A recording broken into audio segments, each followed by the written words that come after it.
If the violent storming of the Legislative Council in Hong Kong happened in the United States or Europe, what would they do to handle it? Would they just let it go?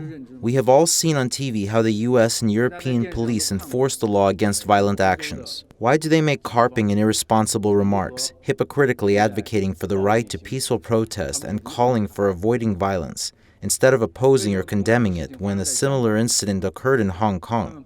It is totally blatant application of double standards, which is extremely hypocritical and ugly. All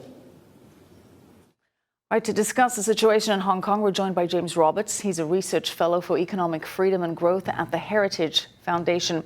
James, thank you so much for being with us tonight. Good to be with you.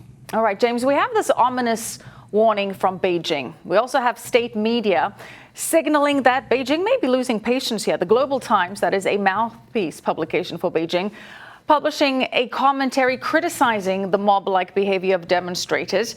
It said that no Western government would allow that, and they're warning that a zero-tolerance policy is the only remedy for such destructive behavior. Now, beyond these warnings and statements, James, how do you see Beijing responding?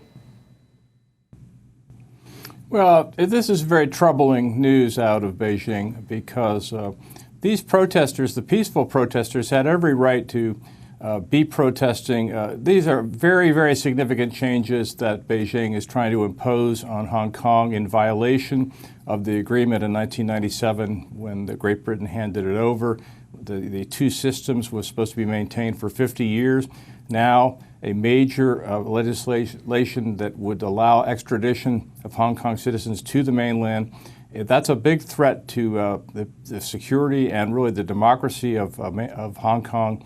And people there are rightfully afraid of that and rightfully out in the streets protesting, which is not to say that you can justify the violence. That was a step too far and invited this sort of retaliatory response. Those people who did that violence were very ill-advised, and they really have provided an excuse for the regime in Beijing to react the way it has. But the people who have been protesting peacefully for weeks they see these concentration camp-like structures with the Uyghur Muslims, the violations of human rights of minority groups like Christians and Falun Gong and others, and the social media screening and the control by cameras at every corner, social credits, this massive authoritarian, really totalitarian control system that the communists are putting in place. And they don't want it, and it's understandable.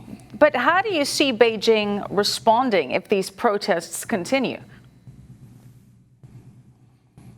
Well, I think eventually Carrie Lam will probably be forced to go, and Xi Jinping will put in somebody maybe with a stronger hand. I think they'll be careful. I think they'll try to they impose their will from Beijing through layers to try to maybe to disguise it. But it's not going to go well ultimately, I'm afraid, for Hong Kong. Do you see Beijing scrapping this bill entirely? Protesting. I mean, they want this extradition bill to be entirely scrapped. Do you see Beijing agreeing to that? And it's certainly understandable that they would want it scrapped, but I can't see Beijing climbing down after this and scrapping it. And that, of course, is the most troubling thing of all about this, is that eventually I'm afraid that the government of Beijing will, in fact, impose its will more broadly in Hong Kong, which will be bad news for the people of Hong Kong, for democracy, for economic freedom, and for the investment climate in Hong Kong. Okay, but other than this extradition bill, how else is the autonomy of Hong Kong being actively challenged by Beijing right now, other than this suggested extradition bill? Well, you already had journalists being sequestered last year, and now you have this. This is a step-by-step incremental assertion of the control of the mainland, a chipping away, a crumbling of the two-system, one country, two-system policy.